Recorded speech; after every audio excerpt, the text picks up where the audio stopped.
22, everybody. Thank you. That was a sarcastic, like, oh, good job, man. You did like I was doing time, like, good luck with that, buddy. Shh. And I married a Canadian girl, a white girl from Canada. Yeah. My mom was like, ¿por qué hizo eso, Santiago? Hay que hablar, porque no se casó con una colombianita para poderle hablar a ella, hombre.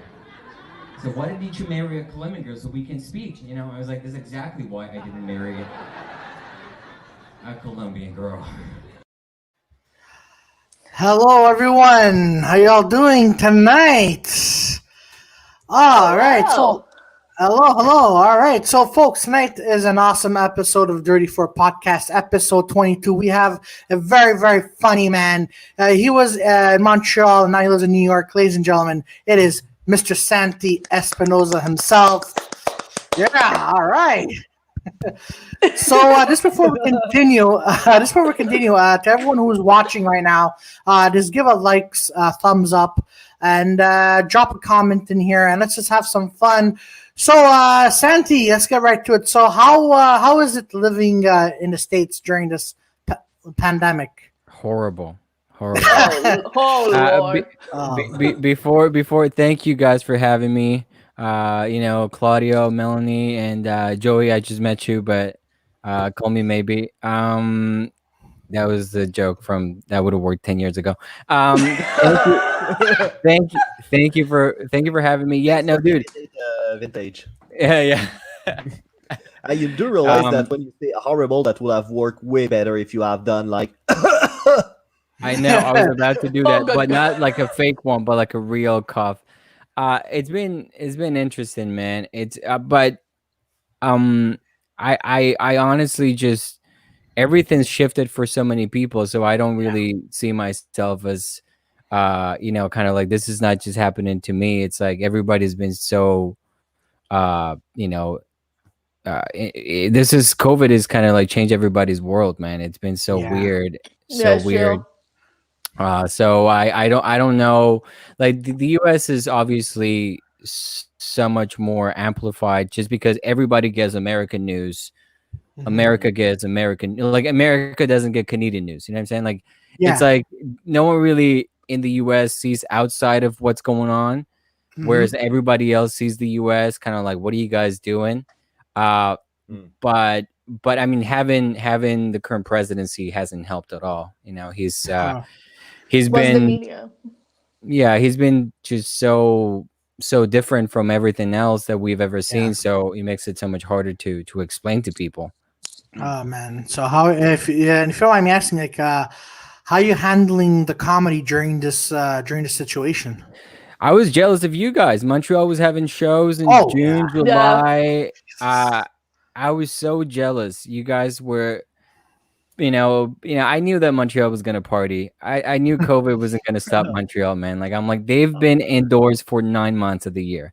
You think COVID is going to stop people from doing their thing? Like, you got to be crazy. And then we're back inside by October. Yeah, I'll fuck you guys. Now you're back inside, bitches. But at least they let you guys have a couple months of normality, you know? Like, listen, I was there because I remember when COVID started, it was March. It was like mid-March. I had a couple of shows. I was like, I had just hosted for Sugar Sammy here in New York, which was so much fun. We did a whole weekend at Caroline's. I got past the Caroline's, which was one of my biggest goals in New York. So I was like, man, like I'm going to go. Next step is the Comedy Cellar. And literally 2 weeks later, it's like, okay, we're shutting everything down, everybody. Jesus Christ, man. One of our co-hosts told us something similar. He was talking with one of the booker from Montreal at the Comedy Nest. He was supposed to have at some point a weekend spot, but then COVID happened. Like he went literally to the guy's office to talk about it, and then fuck you, Peter. I feel so bad for people that got like some sort of momentum going. You know what I mean? Like comedy is super hard, man. Yeah, comedy is so hard to get a couple people kind of like liking you, or because it really is who you know kind of thing. I mean, you have to be funny too, but a lot of the choices, it really comes down to like, does this person want to work with me? So when you have It's that the momentum, connections. yeah, It's the exactly, connections. connection, Exactly. All comes down to that. Like, like anything, right? Like connections and like any job, you go work in a company because your dad knows the owner, and they're kind of like, look, at this is my son, he's going to be useless unless you hire him. So it's like who it's comedy is no different than that, but you also have to prove that you're funny, because they may give you the opportunity to like do a big show, but if you're not Yeah. ready, then people don't want to work with you again. Oh yeah. So the momentum, like I know so many of my friends, like I work with a group of Colombians here, and we've done a lot of really good shows, Mhm. and we've all been doing really, like one of our friends, Pedro Gonzalez, shout out to Pedro. He had just taped his Colbert, like he was on Colbert for the first time Uh-huh. in February. Like he just got like the big TV credit. Then my other friend, Alex, he had his HBO special also. So they were like about to get more and more jobs and spots, Yeah. and then COVID just halted everything. Slapped Oh yeah, everyone in the face. for Oh sure. yeah, for sure. So, so what I was saying is like when this started in March, I had a bunch of shows lined up, and then I was like, "What am I gonna do?" My wife was panicking. She was like, "You got to come back to Montreal, get Mm. back to Canada. We don't have a place in Montreal, so we stayed at my in-laws for two Oh months." yeah. I know. I how was wanted to that? kill me. I wanted to kill myself. Uh, I was like, I don't care about COVID. Like, I really, COVID is not the problem for me. It's the No, I'm sure it wasn't that You were like, bad. okay, I'm going to take a chance with the virus instead of going back to my Yeah, but that was the funny thing is like at the end of April, like CNN was like on the news being like, New York is out of control. There's zombies on the street, and I'm like, yeah, we got to get back to New York. This is we need to do it. I can't stay another day here. So we ended up driving back to New York when there Mhm. was no one on the highway. Like we drove Jesus. back, Wow. and like Oh at the shit. border, the guy was like, "Where are you going?" And we were like, "New York," and he was like, "Okay, good luck with that." He kind of just handed First me time like the ever. pass, Welcome kinda home, like, brother. Welcome home. yeah, like First time re- ever that you go somewhere and you say, I'm going to New York, and he's like, why? Hi. What? There's there's a yeah, door the over guy's there. like, honestly, like, Fascinating. I mean, he was like, "Why are you guys doing that?" And I was like, "I'm staying with my in-laws." So he's like, "Okay, I get it. Go, go, go, Okay. go, go." Okay. No, Yeah, go, no go, questions go. asked. Just go. Yeah. No Go, questions go. asked to the moving, keep in-laws. it moving. What Go. if? What? Um, Oh man. and we got back, and Mhm. New York has been, because he was hit so hard by the Yeah. pandemic. Mm. Comedy's been pretty much none. It's been, we started doing outdoor shows and like like rooftop shows and stuff like that Yeah. in June. I think it might have been June, July. There started to be more of a like kind of like gradually getting back on stage. Yeah. But it's not the same, man. Like doing a show with when you're competing with the subway and like a bunch of people shouting, like Mm. it's super tough. Like comedy is meant to be indoors, and comedy is meant to be in an intimate space so that you can get people connected, right? Because outdoor you get distracted by anything. It's like, oh, look at that. Is that like, what is that? Is that a plane? Oh, it doesn't work. Like Zoom shows, I also did a lot of Zoom shows at the beginning, and I mean they were fine, but it's It's really not the not stage. It's not not at the all. stage because Exactly. you feed off from the audience energy. Like they're there to enjoy the show, and you hear the laughs. Like Yeah. you hear the laughs, and it's like Yeah. you're feeding yourself, and you're motivating yourself But- from that sort of energy. But the way I Absolutely. kind of used it though is it was more like a self-glorified writing sessions because that was mostly comedian watching it. So Exactly. basically, I was just trying new jokes and new ideas and see if they had potentials. So I would have spent like the whole like 2 months of hiatus we had like on the confinement thing trying stupid bad jokes. But Yeah. now I had a better idea how to go with it, and it works really well the first time I went on stage after that. Yes, yeah, it is. It is a writing. That's actually the best way of saying it. Most of the stuff that I tried on Zoom shows have become jokes, Mhm. but at the beginning they weren't funny at all. It was more, you're kind of just talking Testing about it out. something. Yeah, Yeah. testing it out. So people that were buying tickets, like I remember seeing people like come to my Zoom show, like my Zoom show, and there was like $25 a ticket, and I'm like, What the no, fuck? yeah, I was like, No. what? Yeah, there was people doing it, and some people made money out of it, but Oh. but you know what? When it's a Zoom, when you put it as a Zoom show, and that's what you're advertising, is like, it's not really what's gonna happen. Like, I get it if you're famous and your fans want to see you, and you're kind of like doing new material and it's exclusive, maybe in that sense you want to make it marketable because you also need the money. But if you're like an open mic comic that is like $20 to see my Zoom show, I'm like, not happening. There's no use for money if it's like, you know, newcomers or it's just an open Yeah, mic, because open mic, like, yeah. Yeah, if you're not really getting all your money from comedy, then charging people to see you kind of like test drive material, and it just wasn't fair, you know. I mean, like, it just didn't make sense. It wasn't like a fair thing to do. But I get it. Like, it's been such a weird time for everybody that so that's most of the performance I did at the you know, like April, May, June, July. Then I was seeing you guys in Montreal, like Claudio posting pictures like packed show, social hashtag social distancing. And You know what? I think I brought that up because if you just stop that packed shows, I'm like, oh fuck, I don't get in trouble now. But no, it's so weird. Like you were mentioning about having that momentum. So we have a Dirty Four open mic, which is in the Old Port, the Pub St. Paul. And when we were coming back from the first lockdown, we're like, oh man, this is going to be good. We're going to have an open mic show. It's going to be great. And then as soon as like the week before the second lockdown was announced, everyone but me were like, listen, they're going to shut down restaurants, cinemas, and everything. Like, I'm like, nah, guys, we're going to be good. So I'm planning ahead. And Joey and Peter Bowen. That's what people thinking, though. Yeah. So another guy, a French guy that was trying to book like a crazy shows for Halloween, and I'm like, you might want to get a hold on this. Yeah, exactly. Shit is about to hit the fan. Exactly. Like, and then something in the air.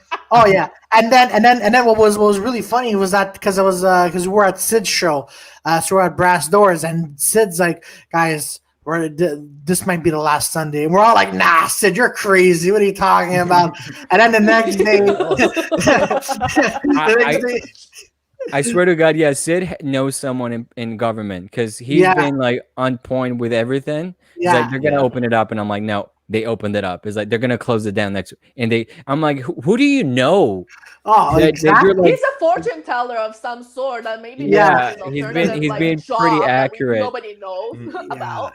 Yeah, he's been pretty accurate in those things. But to be honest, I think only comedians and bars employees were pretty sad about it, because at the end of when they were about to close everything, like, there were pretty much nobody going to restaurants and bar anyways, because people were scared shitless because of the cases. It spiked. There was a big spike, because I remember getting a tweet from someone, and then my wife, you know, we have a lot of friends and family in Montreal, so they were texting us. They're like, yeah, I know there's a big spike here, and they're gonna have to go back to lockdown. And I mean, I'm not.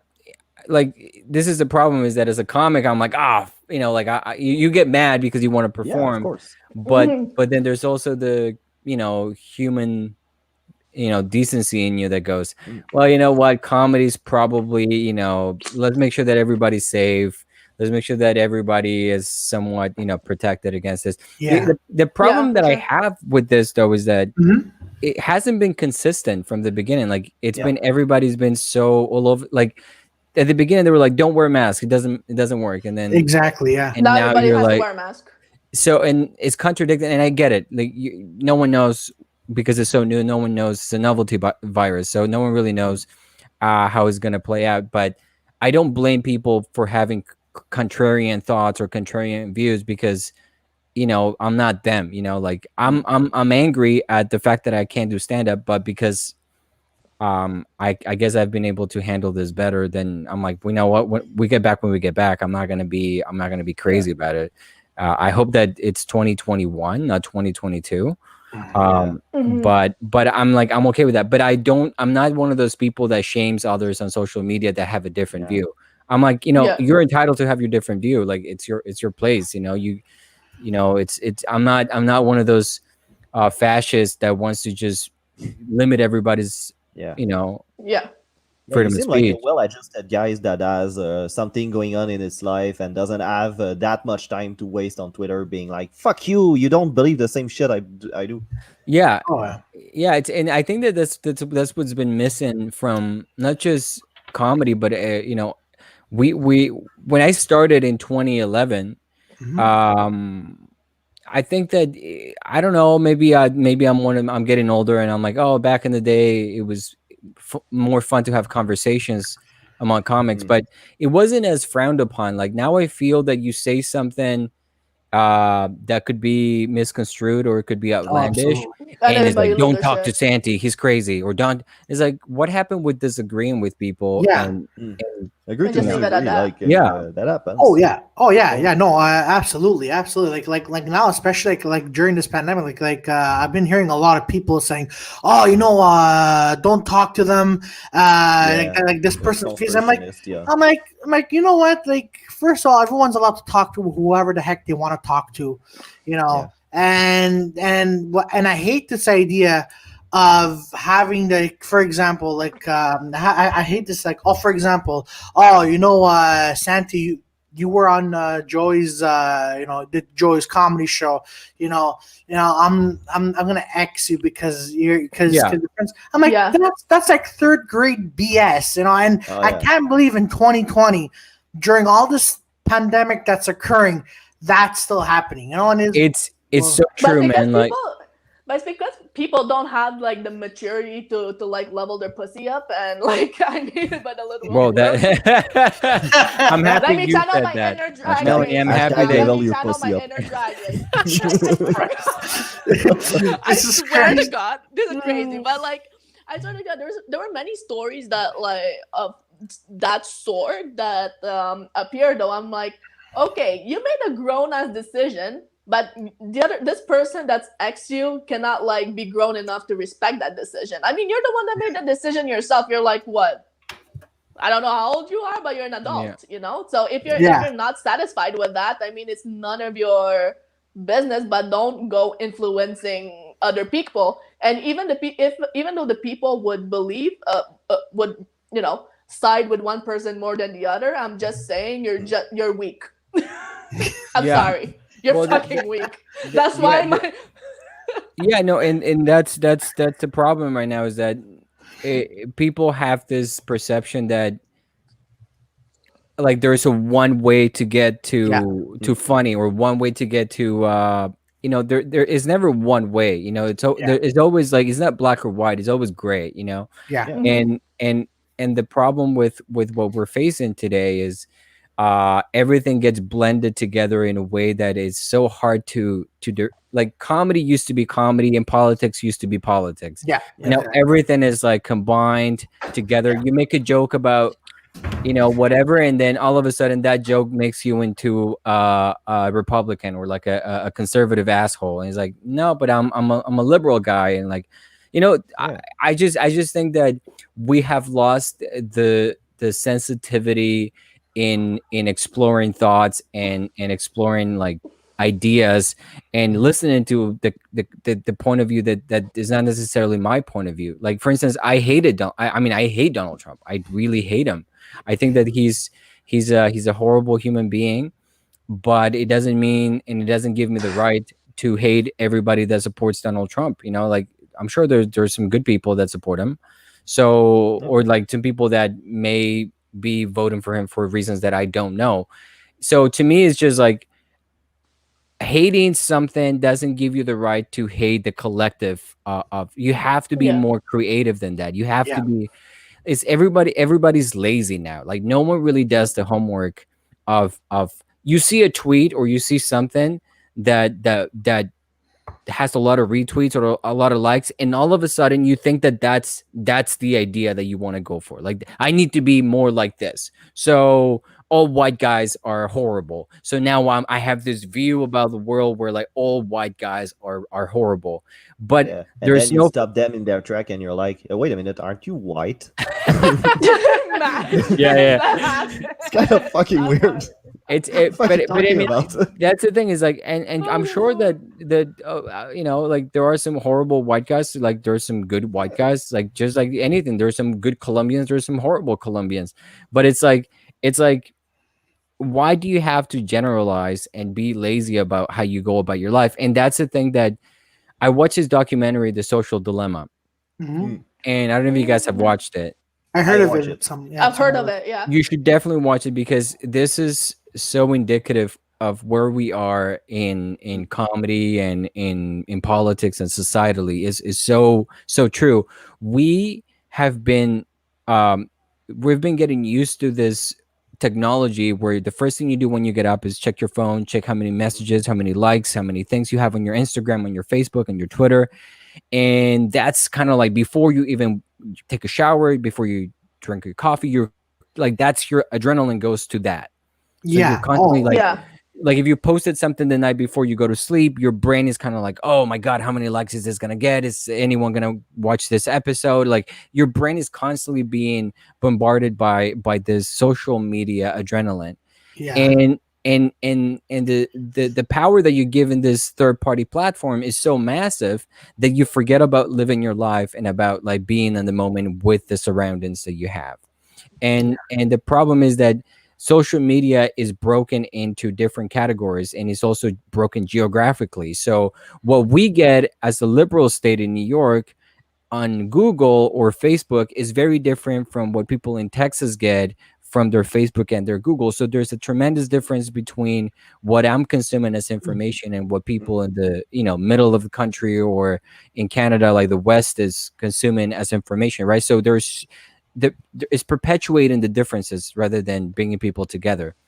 And people seem that to think that it's objective the way it gets to them, so they get angry when people doesn't think the same way they do, because they're like, how can you be so stupid? You don't see the facts coming to you like I do. exactly. And it's like, yeah, they don't, because it's like modeled for your own like belief. It's ideological echo chamber.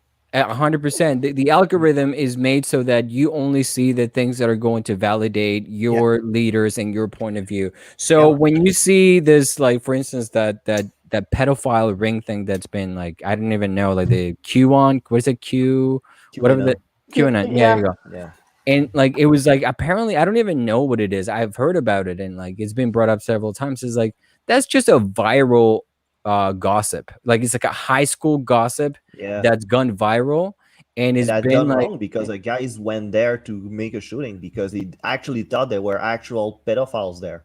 Yeah, to me that's incredible. That's like how far. Like there was also another documentary that I watched, and it goes to show you, man, like not everything that you see on social media is true.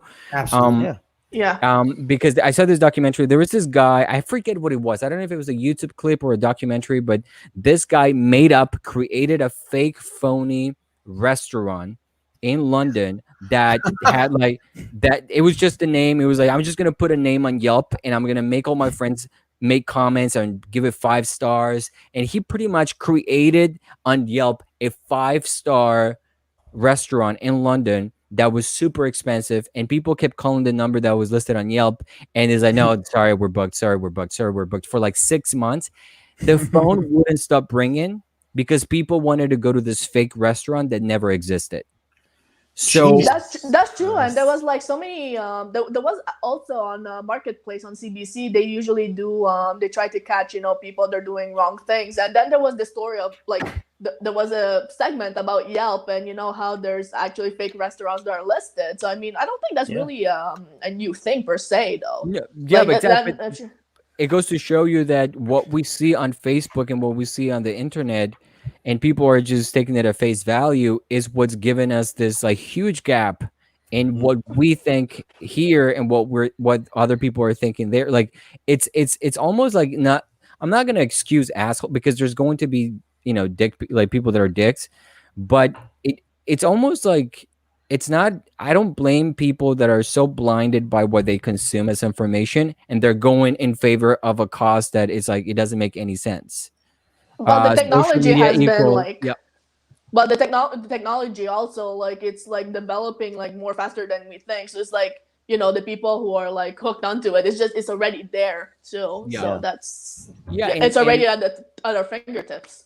Yeah, if you watch his documentary, I'm sorry that I know we were going to talk about comedy, but I made it all like Oh, weird. No, no, go ahead. no. Go ahead, Go again. please, please, Oh, We're that's following. fine, man. That's Um, kind of part of comedy, the environment where we live in. Exactly. That Yeah, type of it's comedy. hard. Yeah. Yeah. It's hard not. And I was just talking to my in-laws on Zoom about all this stuff. So it's like I'm all like I just did an open mic on Zoom. Now I'm here like with the drafted concept. Like let's make it into jokes. But all I'm trying to say is that watching this documentary, The Social Dilemma, it's like it was all the thoughts that I had in my head because like I've been pondering this and I've been thinking about like why is this so weird? Why is 2020? What it has like there was like this shift in social like the way that we perceive things socially since like 2016. It's been like such a dramatic change on so many levels, and some of it is good and some of it is like kind of like very confusing, right? So I was always like, okay, what's the explanation for this? How come there's so many people that support Trump or that are in favor of certain things in parts of the country, and it's so obvious that that shouldn't be the case? And then the social dilemma just kind of like put it everything into a conceptual like this is why this is happening. And it was validated by professionals who created all these different platforms or helped create these platforms. And then you're like, oh fuck, they didn't know what they were creating.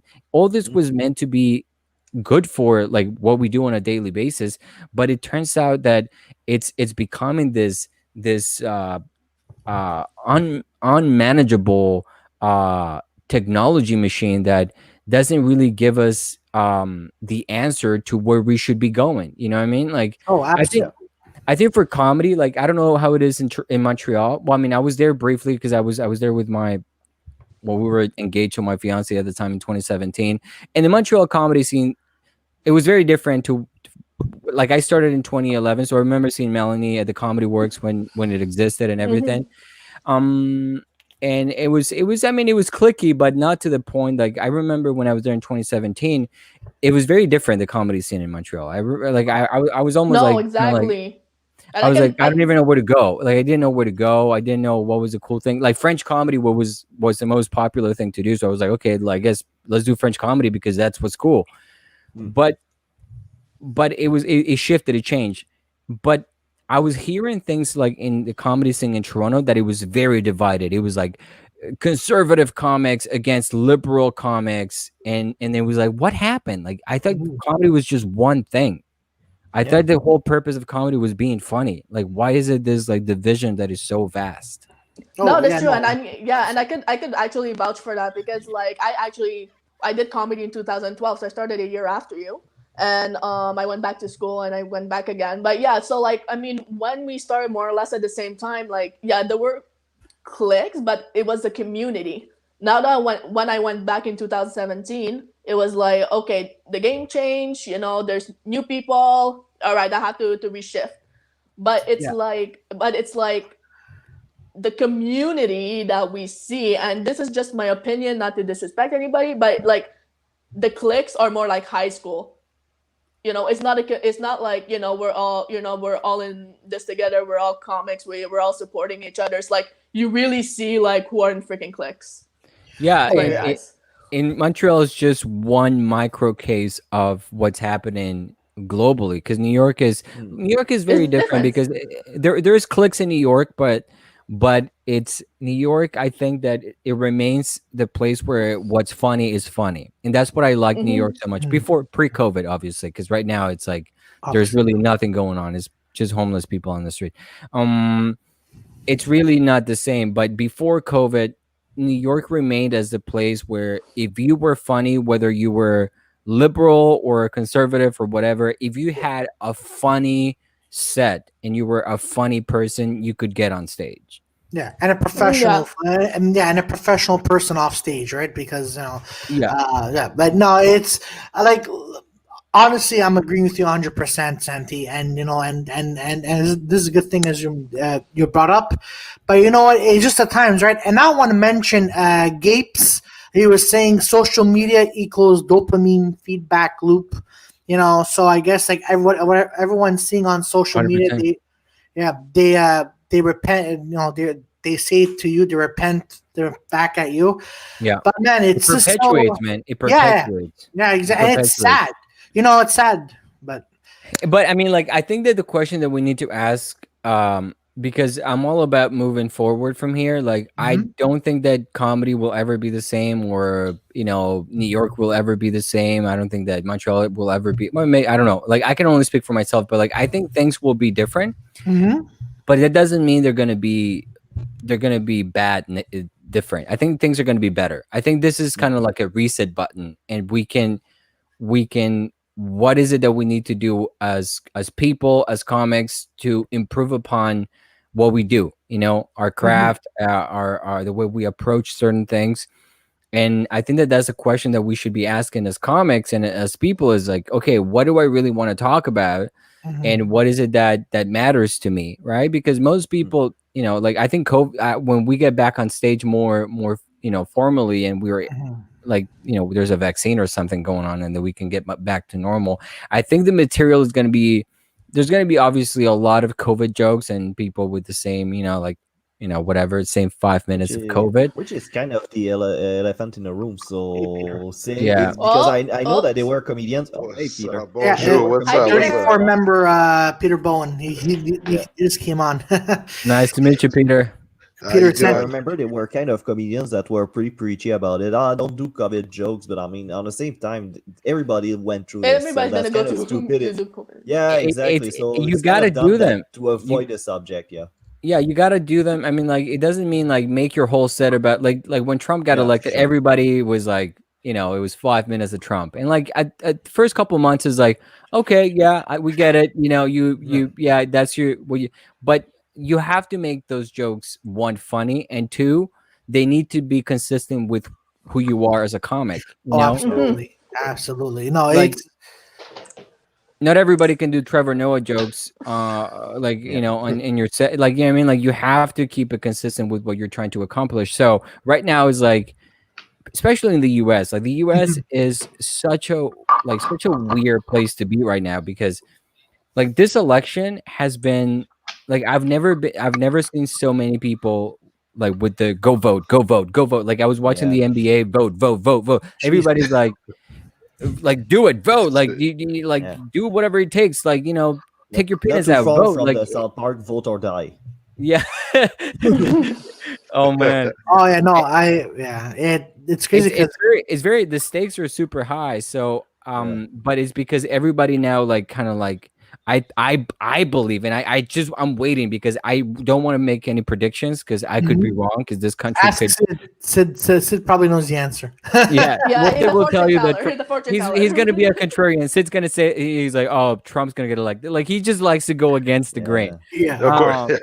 Um, he'll say that, That's true. but I think that, and I don't want to make predictions, because, like, one, I wouldn't be totally surprised if Trump got elected, because Yeah. there's a lot of Me parts too. of this country that I'm like, okay, maybe there's a lot of Trump supporters that are closeted, but the numbers don't make sense. He can't get elected. Like, if you look at all the polls and all the people that have been, like, the people that liked him were people that were in Wall Street, the people that, and even them, they're like, this guy's crazy. We can't really do this anymore. So Yeah. it's like the numbers don't add up for him to be elected. So I think this was just like 4 years of absolute crazy, absolute, like, just kind of like, wow, what the hell were we thinking? Yeah, we're the land of the free, but that was too much. Like, this is crazy. Mhm. Mm. And I And think even that at that, like, and even at that, like, even under his presidency, that not only he put like the states in the fucking shits, but even at that, with 2020, like, halting everything, it just sort of shows like what actually went wrong for so many years. I mean, Yeah. like, for example, like, he's very like anti-LGBT. He reversed, same-sex couples. He doesn't want, same-sex couples to get to adopt a baby and whatnot. Like, there was that, and also, with the whole transgenders life being lost and all that. Like, he doesn't really, there's some stuff he doesn't really care about in his shows. he doesn't care about anything. He only cares Anything, about himself. exactly. He Yeah, only he's cares, pretty like, much. And anyone, like, if the LGBTQ community came out and said, like, Trump's the greatest, he'd be like, the LGBTQ community is super great. I'm good friends with them. I really love yeah. them. Or he'll Such a do All like the all the white letters. people I know. They'll just find the guy, the gay guy that happens to agree with him, and Yeah. hide behind his fucking opinions. Because I don't know if you saw that, but recently we have some issues with the N word because there were some teacher in university that tried to say the N word in a context of What was the ethnicity of the teacher? I'm betting on white, but yeah, because there's an actual book. It's called like White N Word of America, which is a French Canadian type of thing, and he or she got in trouble for that. So basically, I mean, you there's a shouldn't whole say it. Yeah, you should like that's just it goes without saying. Like even if like you like the N word is the only one that it's like you can say you can justify like the C word, the F word, like on some level, but the N word is kind of like no. even if you're saying the title of the Absolutely. book or just say that word, No, I mean I don't know, but why would You you? okay, I it's mean, an Peter? insult. Peter, It's can you okay. please? It's okay. He could say it, but like if they jump him, I'm not jumping in. I'm just watching. What I saw on Facebook are so fucking hilarious. Like all those white people trying to find the black guy that happens to agree with him, and then hide behind their fucking opinions and being like, "See, the black guy agree with him, so with me, so I'm right." And Oh man. I'm like, Oh, I'm Lord. trying to stay away from that fucking thing because I do believe that if I ask 10 black guy, they will have a different answer to me. So I'm like, Well- yeah, sort this out for yourself. I don't have any horse on that race because if I want to insult somebody, I think it's pretty lazy to go with the racial thing. I would go like with his own default or qualities he has, Yeah. and that's it. Well, yeah, Mhm. because the thing is that I like in comedy, it's not the word that you say, is how you say it, right? Like Yeah. Yeah. I mean, and that goes with pretty much everything. If you're saying the N word and you're saying it with like hate and everything, like Yeah. then you're Yeah. racist. Like Kramer, like when Kramer said the N word, Okay, like you could Oh. tell that he like meant like he was like there was some real ingrained racism in him. But Yeah. when for sure. Louis was saying the N word in one of his jokes in 2010, Oh, he it like you jokes. hear the joke and it was like, oh yeah, no, it was a joke. Even Yeah. though like it could be like right now is like everybody hates Louis and everything, but like back then people weren't saying anything against Louis because you could tell that it was a joke. Yeah. Yeah, absolutely. It's all well again. Going back to comedy, it's like it's the way you word a joke. But I mean, I'm not gonna say it. None of us are gonna say this. But I mean, I don't want to. But probably Joey's one. No, I'm kidding. No, F-A-G, F-A-G. no, but honestly, two things. Like two things. Again, Santi, you're absolutely right. And you know what? Poor Michael Richards, man. Like when he said that, like he was one of my idols from Seinfeld. I find he made Yeah. Seinfeld. And then when he just went on stage and said that, I'm like, ¿Por Mm. qué? Why? Like now, Yeah. like I'm Find it hard I to couldn't see the believe it. I P-word with watched this it and guy, I- though. I'm sorry. Go ahead. Sorry. Who was? It was just bad crowd. It was just bad crowd work. That was the problem. Yeah, That was- Yeah. I just said like it's basically I Did you just said guys- I find it hard to use the P word with Michael Richard like, in that case. Did you guys Michael see what Richards. Chappelle? Did you guys see what Chappelle did after that when he went back to the Laugh Factory? yeah, Yeah. that was hilarious. Yeah. Oh Yeah. my god! my I was God. dying. Hilarious. Say, I see keep that going, backdrop Kramer. and I- You gotta Yeah. Oh man, Yeah. but I don't know. I just like to this day, I am still at awe about what happened. I'm like, no, this can't be Kramer. And then when I'm watching Seinfeld, I would rewatch same episodes that I watched before he said that word. I'm like, I can't do it anymore. But this is what's funny though. It's like it ruins the character. Like I watch episodes of it and I'm like the first thing that comes to my head is like he's a racist. Like that's but that's me. That's like in my head. But there are Yeah. some people that are true fans of Seinfeld that they watched it and they still watch it and they're like it's totally fine because that doesn't affect the character that he's playing. Same like there's some people out there that still like listen and Louis, and yeah. So it's Yeah. like it's like maybe that's not a total game changer for you. I don't particularly agree with it. I mean, like it's like like I like Bill Cosby for me. Like he was one of my idols, but now if I hear anything or like his jokes are totally different to me now. yeah, absolutely. Oh yeah. Yeah, there was this one episode in Curve Your Enthusiasm where they had a Seinfeld reunion, right? And Jason Alexander was making a jab at Kramer. Goes, so are you getting enough work? And then Kramer's like, well, ever since I, said something really stupid, I don't get a lot of work happening. And then the guy who plays Newman comes in, and he lost a lot of weight since then. Turns to Michael Richards, goes, hey, you could always be in a Woody Allen movie. I'm like, that was good. And then there's a second attempt. They were at a barbecue party. I forgot which episode. I think it was in the same episode. Season. And then they're talking about directors to work with, right? And then Jason Alexander's like, there's Martin Scorsese, there's Woody Allen and stuff. And then at one point, Jerry turns to Michael Richards, goes, no. Michael, no one's going to want to work with you. And he goes, yeah, I heard Woody Allen wants to work with you. I'm like, if Martin Scorsese wants to work with you, these peanuts are definitely going to make, these peanuts are making me salty. Then Jason's like, these pretzels are making me salty. It's a Woody Allen movie. I'm like, the embarrassment of what Michael had.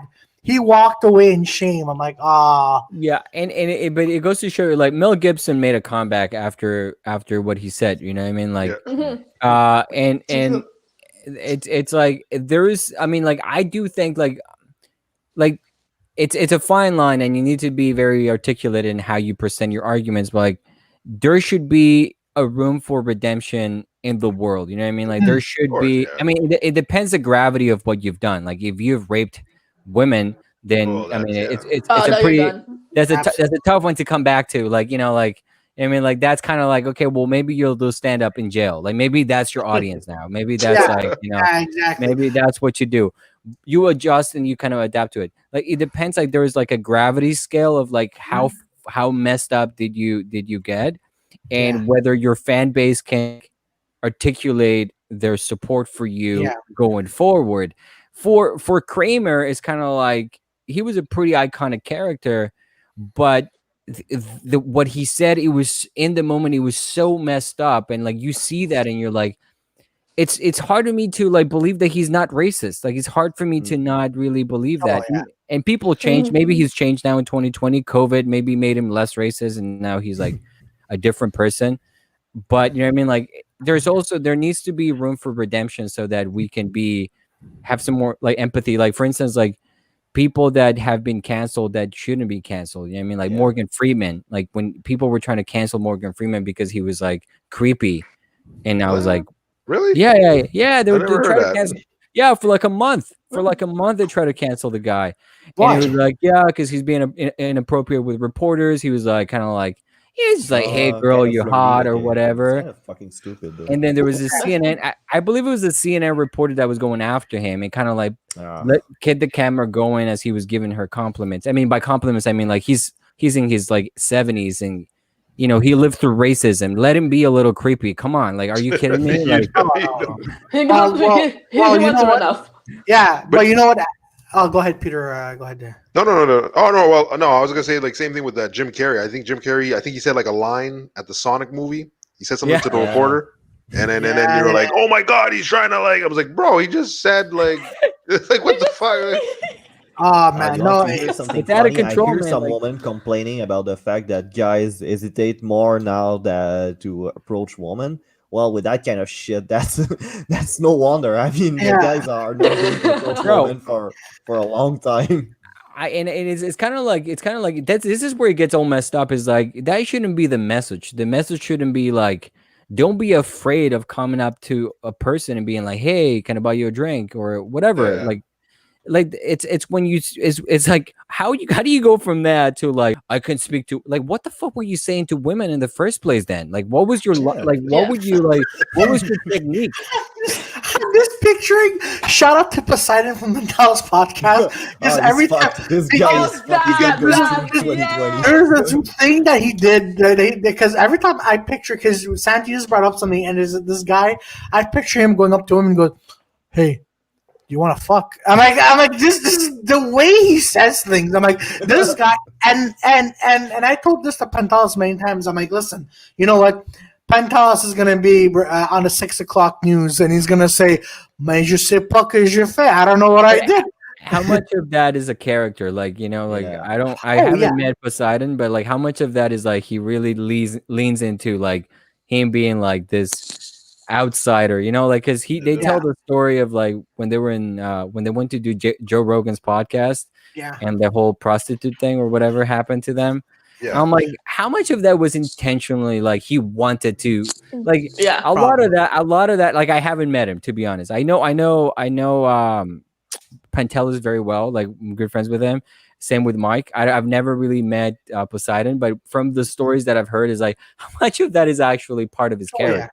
Now, man, you never know. But now, question for you, for all of you, even people who are watching. By the way, Jofo's made a really good assumption, saying people are losing their minds over words these days, retards. And he goes, and then he goes, they cancel "Baby It's Cold Outside," but what ass pussy is #1 on the charts? Oh, but that's because it's a feminist song. That's the difference. Is that? But the point is that there's a point. It's not about. I mean, "Baby It's Cold Outside." And I mean, like I also think that it's like, dude, it was made in like a different time, and they probably didn't mean it in the same way, and we're bringing things forward from like. I'm not saying it's okay, but I'm saying like, why do you have to ruin it for your grandparents, and let them have that. Exactly. But here's the thing too. Like you just said, it's the mentality of the times. I'm not saying it's right or wrong, but I'm just saying, like, let's say like when Bill Cosby was talking about like the Spanish Fly thing. Yeah, it was messed up, but where was he talking about it? He was talking on CNN. He was talking on CNN with Larry King, and then everybody knew, and everybody was laughing. It's a whatever thing. But it's like, dude, no, it's true. No, it's true, and that's where they have a case, and that's why things need to be talked about. Like I agree with you 100%. Like there's things like that, like "Baby It's Cold Outside." It's kind of like it puts it right in the middle. Kind of like you hear the song and you're like, you could go both ways. You could like, I remember listening to the song with my parents, and like we were eating turkey, and like I only have good memories about it. But then you can hear the song and be like, okay, no, I could see how this shouldn't be played, or whatever. And it's like, but the point is that you don't have to go so far to say cancel everything. Like, they shouldn't be eating anymore. Like it's like there has to be a middle ground. There has to be like, I get it. Like you wouldn't be doing that song today. Today, let's make songs about like, like girls wanting to get laid. That's cool.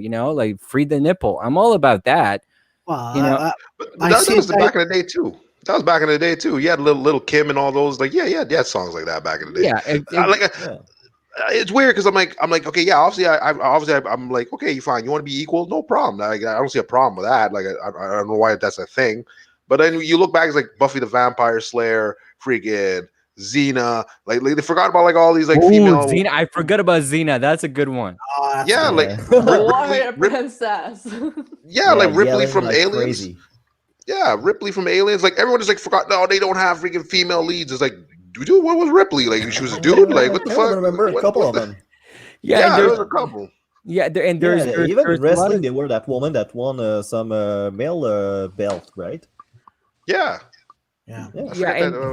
It's like selective stuff. Like it's change been underway for many decades. Like things have been changing. They haven't been like like I'm not saying that the system we have today is perfect and is totally in favor of everybody, because it's a loaded term. You know what I mean? Like there was this whole like systemic. Like, is systemic racism a true thing or not? Or is systemic discrimination against minorities and women a true thing? It's like, well, it depends how you see it. Like, it's systemic racism in North America, like in Canada and the United States, it's way like it's going away. Like it's gradually going away because people are talking about it. There's people that like no one really at this point in time. If you work really hard and you're funny, or you go to school, you do all those things, you're going to more likely move forward than you did 10, 20, 30 years ago. So that Canada and the United States is way ahead of the curve in this. If you go to an emerging market like Colombia, systemic racism is pretty much like still there. God I damn, mean, yeah, it like, is. Yeah. so I mean, like, it's okay to tell no, you stay home and make me, I mean, like, it's okay to be sexist in these countries. So in the transformation curve, I think the U.S. and Canada and developed markets are way ahead of the curve. Like, look at Norway, look at New Zealand. Yeah. Their prime minister is a very successful one. Germany has Merkel as a chancellor. So, like, it's improving, is going into that direction, but Yeah. it's like you can't just like go into change and then say like if you're not of this, then you're the problem and fuck you. Like Well, Yeah, and say Yeah. at the time where is the worst ever. Like I saw a black guy on a video saying I cannot be worse than today, and I'm like, the fuck you're talking about? Have you ever tried to take a bus recently? Like, for fuck's sake, how dumb do you That's a very, need very to true be? story. man. That's a very true story, man. Yeah. What is wrong with people? But it's still I no, know. like, And I could have been way worse than that. Like, like I get him in a sense, but I'm like, certainly I agree with you at the same time. It's like, yeah, back in the day, I would not want to be, not even like 20 years ago. I'd be like, God damn, man, that's that's why that Louis joke was so funny. And I know I've been bringing up Louis a couple times because he's a comedy, like, I know he's creepy or whatever, but he did have a joke that to this day, like, every time I hear it, is like the only people who can fuck, like, that can mess around with time with the machines time are white machine. people. Are white yeah, people. for sure. No minority, no Mhm. black person gonna go like, yeah, anything before 1950. No, thank you very much. Like, it's like, it's so true. Like, we change, things change. You know what I mean? Yeah. Like, But here's the thing, okay, and since we're on the subject, it's also, well, for example, the people that force this on us, right? For example, the new Charlie's Angels film that came out, the director of that film, she was like forcing, it's gonna be about femininity, feminist, fuck the guys, fuck the pigs, fuck. That was kind of the point in the 70s Yeah. also. So Yeah, but kind of- yeah, exactly. it's- But you see what I'm saying about, in the 70s to what in the 90s, like, having all these female leads. It's like, okay, we know they're female leads, and they are awesome, and hey, you know what? They're part of a fucking story. All right, films today, they're like, oh, well, we gotta mention that they're feminists. I'm like, no, just mention it. Just add this as a good story, because people are gonna, well, hopefully people are gonna understand. People are gonna get that. Hey, you know what? It's well, I would say, like, feminist change, like, like making female characters strong. Xena really didn't have to explain that. Ripley really didn't have to explain it. Linda Hamilton in Terminator 1 and 2. I'm not talking about Dark Faith, because Dark Faith is garbage. but I'm saying, they didn't have to be. They didn't have to be like, hey, we're the resistance. We're feminists. We're fighting. No, you know what? And that's what's gonna make it even upsetting. It's because, all right, well, stop flashing these these messages, like, we're understanding, we're getting it. But did you guys watch the Bill Burr monologue, the SNL monologue? yes, I thought that was yes. hilarious. I saw that. Good. It was good. That was classic Bill Burr. Yeah. It was so, and that joke about white women being like, Oh, yeah, for they're like, sure. you sat next to us in all this pain, and now you have the audacity. And then he looks at the camera and you kind of like, and now you're going against like, it was so like epic, because Bill Burr is one of the most like he's like that comic that could go either way. Like, you don't know where you're gonna get. Like, he started and he was very like, like, I guess he was just doing him, like, middle class American from middle America, like from Boston, just super like outspoken. Like, I'm gonna say it like it is. Yeah. And I see that he's actually adapted to the comedy world that we're living to. This is why he's the GOAT. This is why he's like that bridge between old school comedy and like the new comedy. Like, he's not going out there and saying jokes that are totally outdated. He's saying jokes that are still relevant within his consistent context. You know what I mean? Like, he's talking about racial issues from his vantage point. He's not trying to blend in with like this progressive comedy movement. He's like, listen, I understand things are changing, but this is who I am. Like, that's a problem, is like, when you don't have the comedy identity to like have a really strong perspective, and you're trying to blend in into these groups, your comedy voice doesn't really develop. It's like, who am I as a comic to have X, Y, and Z perspective? So Bill Burr has been doing comedy for whatever, over 40 years. He knows he's pretty clear on who he is as a stand-up. Oh, absolutely. For sure. That's But true. that's kind So of when- one when of the he traps takes- also with political comedy is you always end up taking for the because most people are obviously all right, left, or center. And most people, when they do political comedy, what they do is they pick a team and they go for it. And to a point that they become so obvious about where the joke is going and what angle is going to get. Like some left-wing comedians, when they talk about Trump, you can pretty much say the punchline before they even started the joke. Yeah, Yeah. it's so Yeah, generic. for sure. It's not original anymore. What he did that was so amazing is that he was current. He Yeah. said you guys are wearing masks. Awesome. He like literally opened up with like, "Hey man, good for you. You guys are wearing masks." And that everybody was like, "Oh yeah, this guy's he's not a problem. Like he's not an anti-mask. He's not like one of those crazy." And then after he celebrated them for wearing masks and for being responsible, he engaged with the very like I hate saying edgy, but like he engaged with like what he really wanted to say, and that just speaks to comedy itself. Like he was one of the first people 10, 15 years ago, before I even started comedy, listening to podcasts and stuff like that. He would say, you can only, and not you can only, but like, that you're a solid comic if you can do a set in Harlem with a black audience, and then you're doing your jokes and you're selling those jokes to that audience, and then you get on the subway and go all the way to the Lower East Side, and you're telling jokes to the progressive UCB people, and the material travels with you. Absolutely. Like that's the kind of person that you want to become as a comic, that your voice is so strong that you don't have to pander to the audience you already know. You can make other people that don't necessarily have the same perspective as you, and then you can sell that joke so that it makes sense. You know what I mean? Like because everybody having the same perspective is kind of like, oh my God, are you like watching Jimmy Fallon, Jimmy Kimmel, and Stephen Colbert is watching the same person. Like the monologues don't change. Yeah. Oh, Yeah. for sure. Wait, No, which that's why I kind of like Conan, because Conan was like almost like a little bit of, like back in the day he was more like Carson. Now he's just chilling out, but like I liked him because he was like a bit of a blend of both.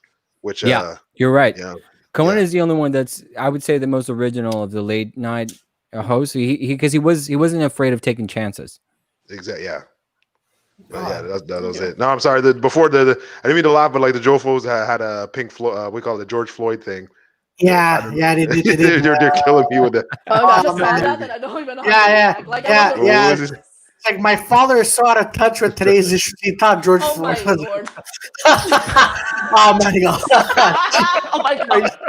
I know. Took me out. Christ, Joe. I'm trying to get. Yeah, no, I'm trying to keep this professional. Like Santi's, like great.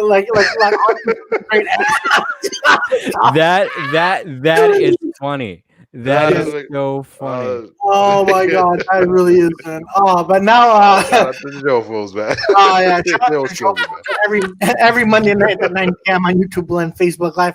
So now, Santi, so let's talk a little bit about you, man. So obviously you started comedy a few years ago. Now, a cliche question is, what made you want to get on stage and say funny stuff? Well, I was always a comedy fan, like I think that that's a Montreal thing too. When you're in Montreal long enough, you're going to get that comedy, that kind of like, oh, what is like, cause every July you kind of like see like, what the hell is going on in here? So comedy was always like, oh my God, comedy.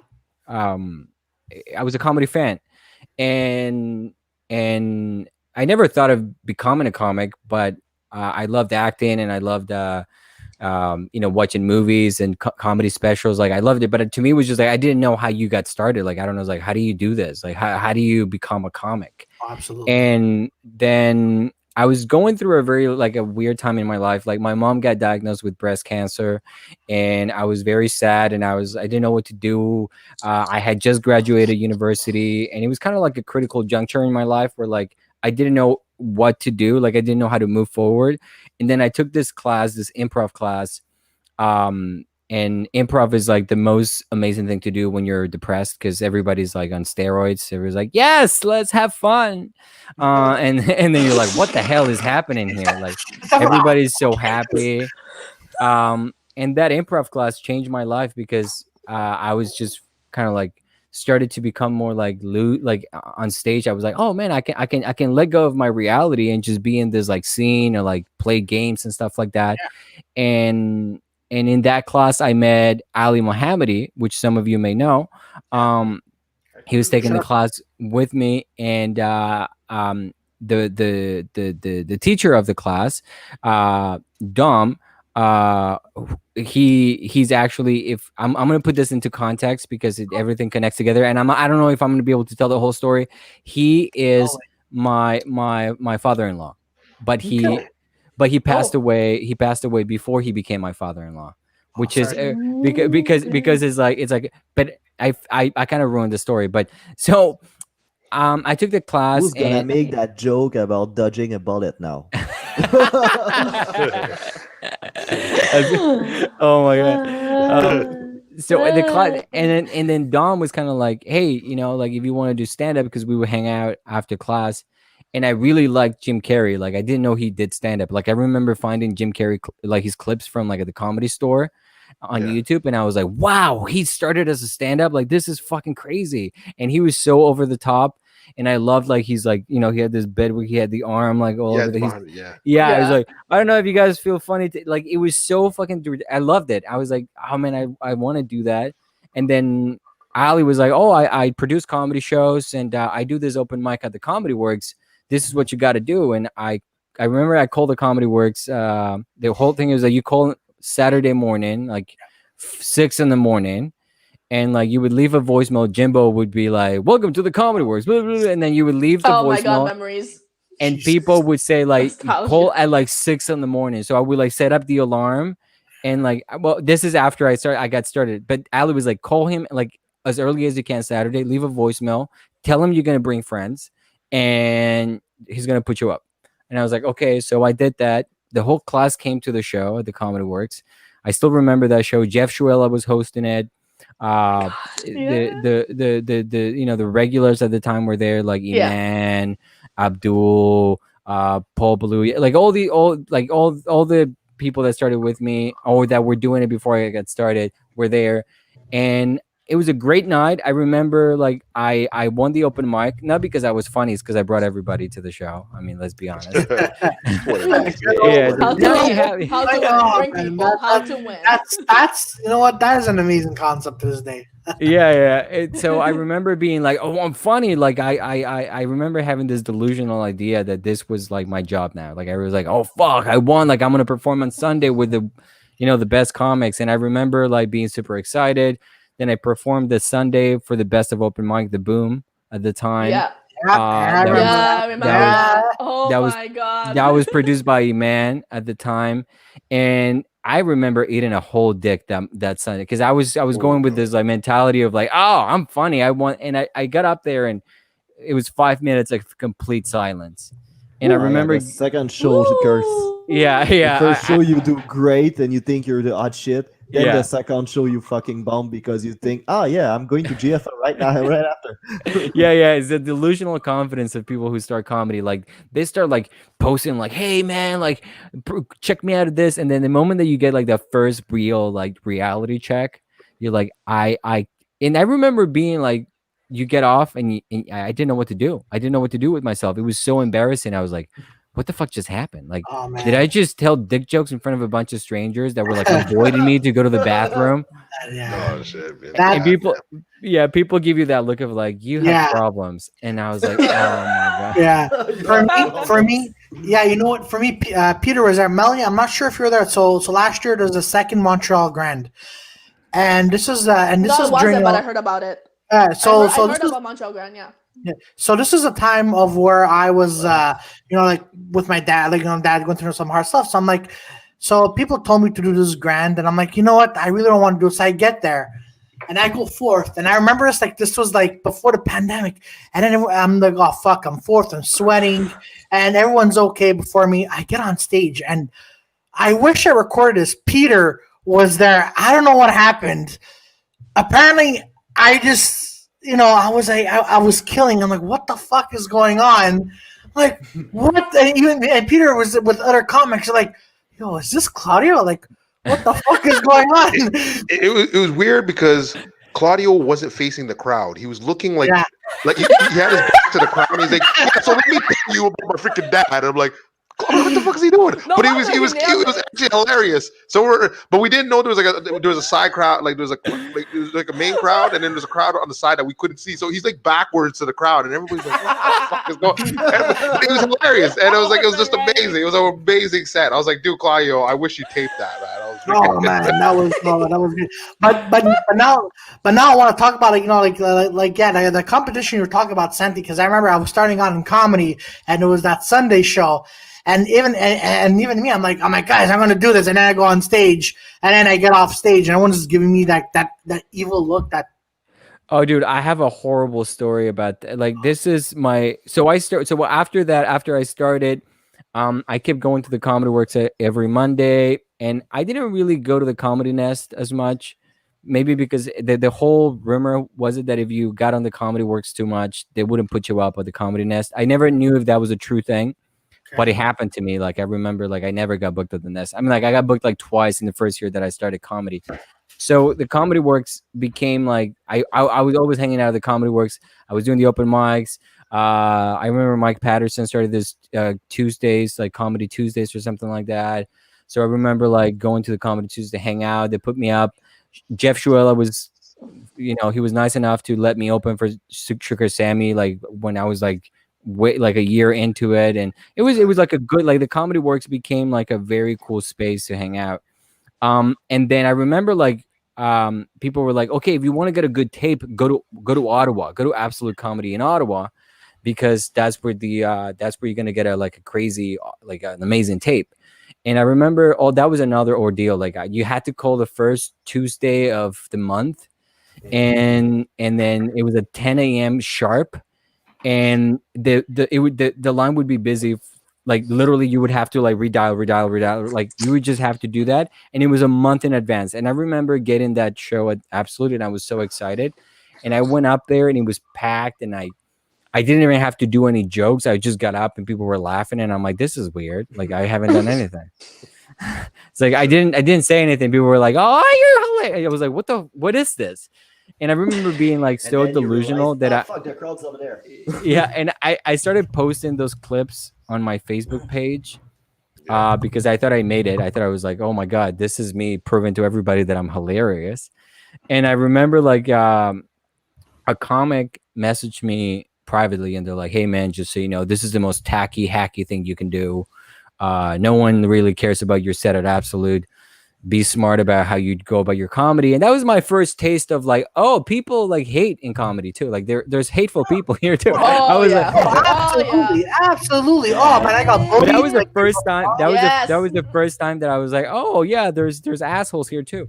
There's assholes everywhere. The way you're saying that, there's and I was so ashamed. I'm like, oh, I can't believe I did that. I started taking everything down, and I was like, oh, who am I to be doing comedy? I'm a peasant. Like, wow, how dare I say jokes and then post them on social media? I'm a fucking idiot. Meanwhile, I'm like, I look back like 9 years ago. Had I been consistent with that, I would probably have way more followers everywhere. But because this asshole told me not to do it, and I didn't do it because I was afraid of what someone may think, then I didn't consistently do that. Anyways, the bottom line is I remember doing that show, and I'm like, oh fuck, this is great. Then I got into the Yuck Yucks comedy competition in Ottawa. It was like the biggest, like that was the first time I was like, oh my God, I'm going to Yuck. So again, I went to Yuck Yucks for the competition. I went by myself because I didn't have any friends in Ottawa, and I was in the, like, it was packed, dude. Like, it was amazing. I was in one of the back tables with a bunch of audience members, and I'm making friends with them. I'm making them laugh. I'm like, this guy's super funny. He's from Montreal, blah, blah, blah. I'm going like, tabak. They're like, oh, this guy's hilarious. He knows what's up. I'm like best friends with these people. Then I go up on stage, silence for 5 minutes. Oh no. They didn't speak to me after that. Oh, and shit. it was a weird, I got off stage. I went back to the table, and they pretended they didn't know me. And I'm like, I was like, you guys spoke. And I was making you guys laugh for like the whole time before the show started. And now that you see me bomb on stage, now you don't want to be friends with me. So I was really sad. I remember like going back to Montreal, crying, like listening to a podcast, and I was just like, oh, I guess this is it. We had a good run. It's a good year and a half. No, Oh, oh, man. sure. Oh wow. Oh, No, man, like, but nothing. Yeah, like, go ahead. no, because I remember I was telling them when I did I signed up for like when I first did my first 3 shows. I was like, all right, I feel like I'm decent. I'm all right, man. And then I did Abba's show, Abba and Preach's show, Yeah. and I for some reason I forgot it was French. So it was like me and a bunch of like English guys were like, all right, man, we got this. You know, it's full house. Then one French guy goes in, we're like, okay, that's weird. And then everybody was French. And I was like, oh shit, this is gonna be bad, man. I was like, oh fuck. So then I went in, man, and I was like, tell my stories. I'm like, bada boom, man. And everyone's all like, and then when I left, then the host was like, well, sometimes you suck sometimes, but like he tried to make it. It was a whole thing. That's funny. Yeah. But to me, it's like, for me, like the biggest learn, because Dad, to like going back home that night and being absolutely broken. I didn't have anyone to talk to because it was it was away. I didn't have like any comics that would be like, hey man, it's gonna be okay. I was alone in my pain. I was just like, there's nothing. And I remember watching the tape after, because I taped it, and I'm like, it was so weird to see me like doing all these things. And I had this like act out at the time, which is I was doing like a lion having sex with a stool to silence. And I'm like, what the hell what am I doing? Like, what is this? And I remember waking up the next day and I'm like, you know what? I'm not going to quit. I'm going to give it another chance. So I called up again at the Comedy Works. I went up and I had a good set that Monday, and I'm like, wait, so what's going on? Like, some people laugh sometimes, some people don't. Like, that to me was like the first kind of like, oh, you're not always hot. You don't have to be amazing all the time. Yeah. And that to me was just the first kind of like, oh, this is it's just like, this is what you do. Sometimes you're funny, sometimes you're not funny. And then that gave me a bit of a understanding of like, this is a race. Like it's a marathon, like it's not about making it in the first couple years. It's about being having the stamina to keep it going for as long as you want to be part of this. Oh, absolutely. That's But before we continue, so Jofo have a question for you. They have ask Santi if he ever gotten in trouble for any of his jokes. Before 2016, no. Okay. After 2016. I like it how you're not hesitating. Like, you know what, motherfuckers, before 2016, goddamn it. I think 2016 was like the like, I remember starting to see things change. And I was like, whoa, people are being more tight. Like, I was like, this is weird, because I remember having this joke about me. I was like, oh, like, I'm an immigrant. I didn't speak English till I was 10, and like, I remember I was in class and this kid tell me to call the teacher the F word, and I would, in the joke, I would say it, and then but then I was like, and I asked my friends, like, what is the F word? What does it mean? And he's like, oh, it means beautiful. And I'm like, okay, cool, then I can call her the F word. So I did that. And then it's a true story. It happened to me. I'm not making it up. I called the F word.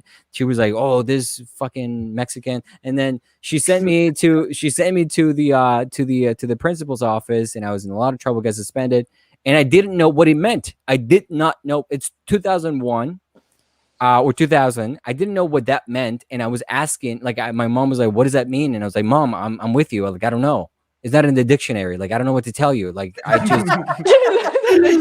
Like, we didn't have smartphones at the time, so I was just like, I'll just, like, I'll figure it out one day. And then the whole joke was that, and then the connector to the joke was like my mom learning what it was and then telling me to go talk to a girl, and I'm like, no, I'm not doing that. And then she's like, stop being such an F word and go talk to that girl. Like, that was the whole joke. And pre 2016, it was like, it was one of the best jokes I had. It was like, it was edgy, it was funny enough, it told the story about who I am as an immigrant. It was good enough that it kind of like, it was like within the comedy boundaries. Okay. Post 2016, people started coming after me saying like, you can't say that on stage. Wow, that's bull garbage. That's bull garbage, man. Yeah, people were like, that's too much. People are not ready for you, because like, you may say that you're an immigrant, but people are not buying that. And then And then I started tweaking the joke, making my mom more Mexican, or like, I mean, I'm Colombian. I keep saying Mexican because I'm in the U.S. and everybody calls me Mexican. Yeah. But Wow. so so I was trying to make my mom more ethnic so that I could tell the joke better. And I worked with that for like a year, and it was still not doing the same. And I remember having a conversation with my wife in 2018 when I officially retired the joke. I was like, before they cancel me, I'm gonna retire this joke. That was a great joke, though. Yeah, never gonna do it again. I still told the joke till 2018. It was a hit or miss. There would be some people that would like come up to me and be like, "That was the best F word joke I've ever heard," and I'm like, "It's not okay for you to say that after the fact." You know what I mean? Like, it's like it was good when I was on stage and it was like a performance, but now that you're like openly saying it to me, it's kind of like it defeats the purpose of the performance. But there would be people that would be like very like, "Oh yeah, man, like I love it," and then some people would be like, "Okay, all your set was good. I'm not gonna say you're not funny, but definitely you lost us when you said the F word." And I'd be like, that's when I was like, you know what? I'm not that kind of comic. Like I'm not Andrew Schultz where like he could do those things and be fine with it. And then he has enough fans that it doesn't matter what he says or how he says it. So I was just like, you know what? I need to be more careful. I still need that TV credit, so I'm just gonna drop it. And well, I'll tell you what. You should have just said like, I still don't even know. I didn't know. I don't know. I don't have the answer to anything right now. No, I tell you what. When you come to Montreal, when you come back to Montreal, when you come back to Montreal.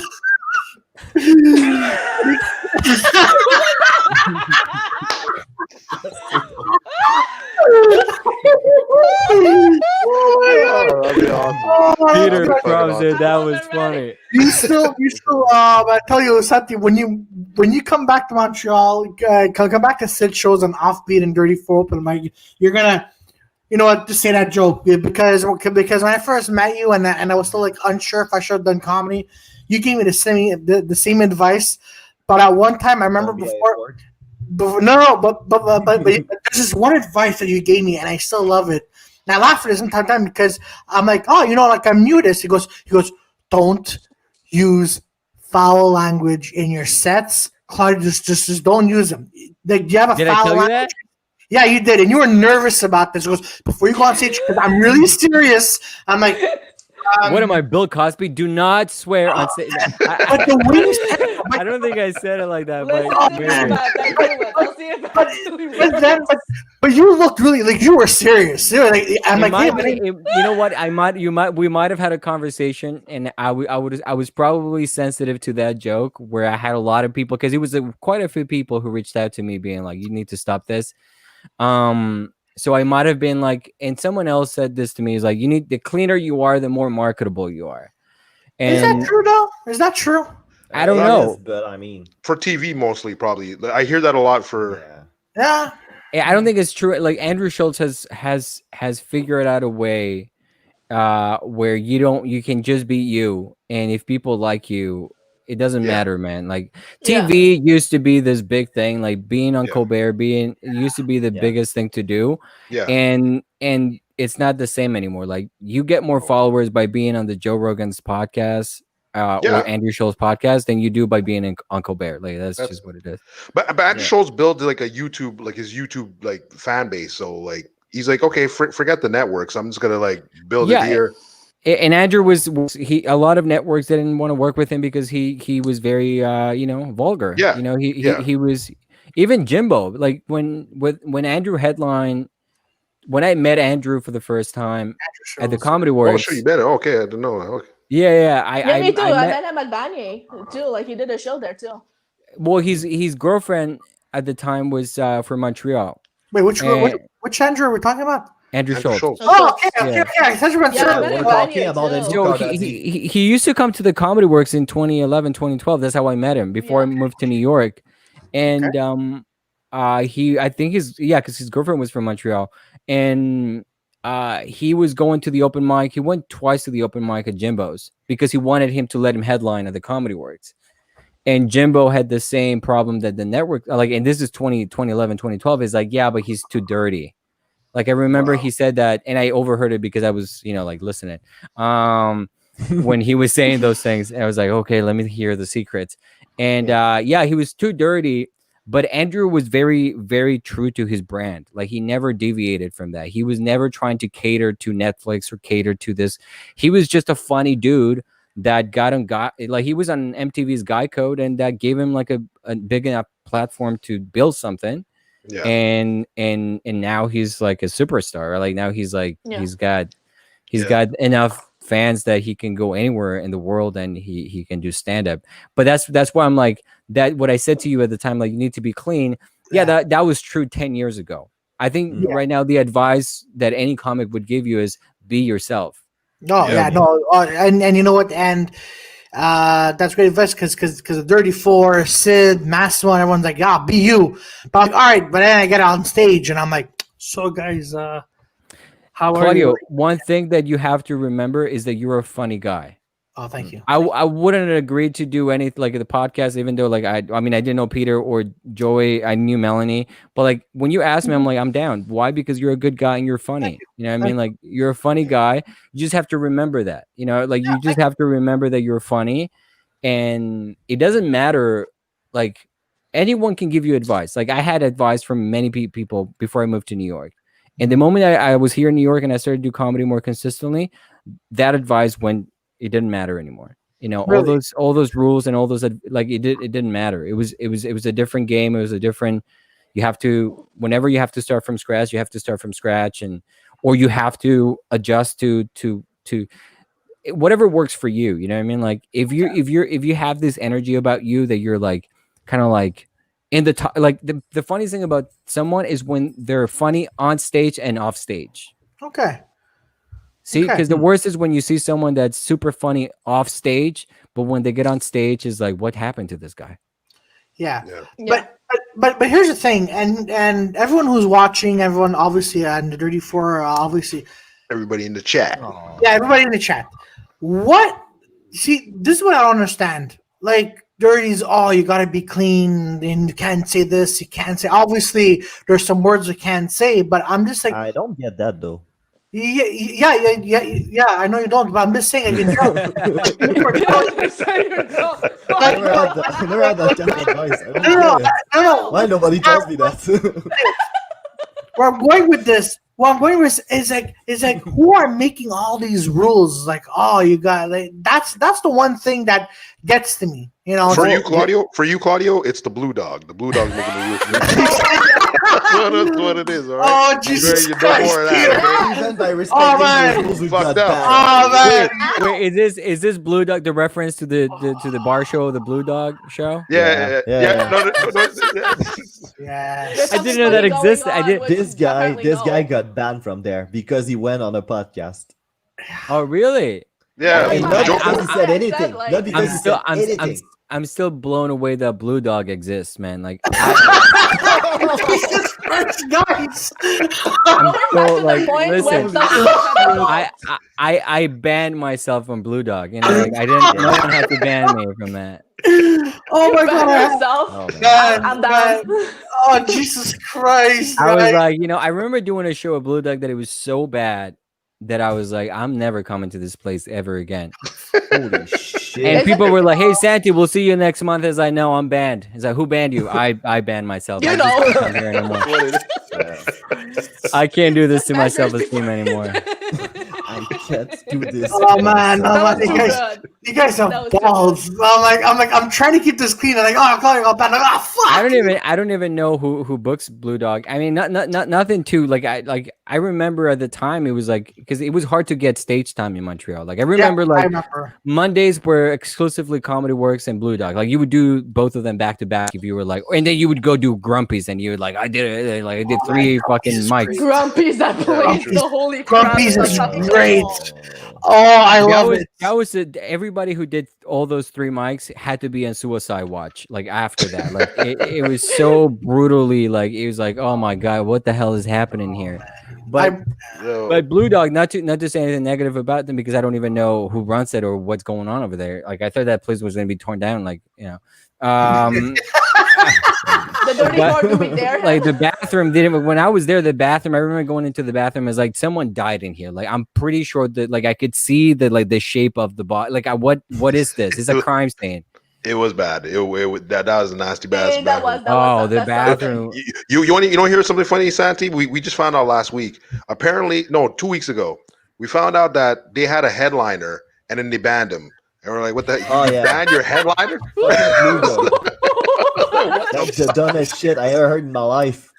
Like why would you take why a would you ban the headliner headliners? Yeah, Well, you're the funny- supposed to know his shit. The funny thing is that to me, and this is gonna sound really fucked up, but I'm gonna say it. But it's like I don't care. I live in New York. Yeah, that's what I said. I'll judge and say fucked up.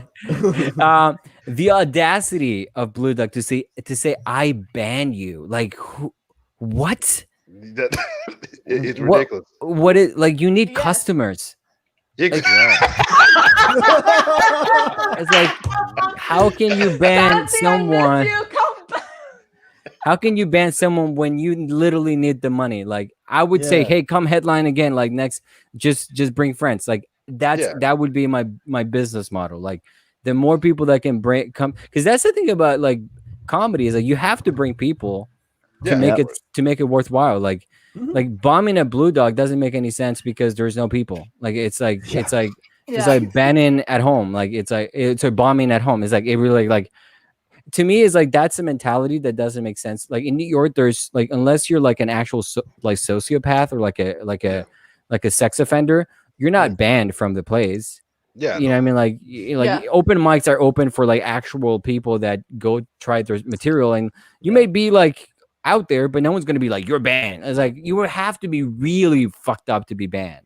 Yeah. Because And the thing. Oh, sorry, Joey. no. No, I said nothing. Oh, sorry. No, I was gonna say the person that banned Claudio wasn't even living. He's not even living here. She's in Vietnam, and she's like, no, you're banned from like. And which makes the story even more bizarre than anything else. Yeah. This is going back to the point where some people just can't adopt. This is what we have that's to true. But it speaks to the nature of the what's happened to the Montreal comedy scene to some degree. When I was there, is like it's such a small scene that it doesn't make sense to be like one against the like it just doesn't make sense, especially when the French scene is thriving. Like you see this French comedy scene, dude. When I was there in 2017, 2018, I was blown away by the French scene.